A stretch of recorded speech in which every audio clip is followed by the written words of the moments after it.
Wie funktioniert der Skull Grinder? Hier klicken wir mit der tückischen Flamme rechts, es verbraucht das Item und gibt uns Erfahrung.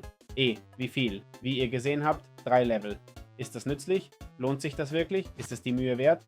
Nein. Verstanden? Nein. Ich verstehe es nicht ganz. Zudem ist dieses Feuer extrem schwer zu bekommen. Okay? Die tückische Flamme erhält man am Ende der tückischen Kerze. Klar? Wenn du den Raid der tückischen Kerze beendest, bekommst du die Flamme. Einen Raid zu beenden ist alles andere als einfach. Es öffnet auch Kohlenbeckentruhen. Die 13 Flaschen geben fast 30 Level, also warum das verschwenden? Seht mal, welche anderen Items ihr noch habt.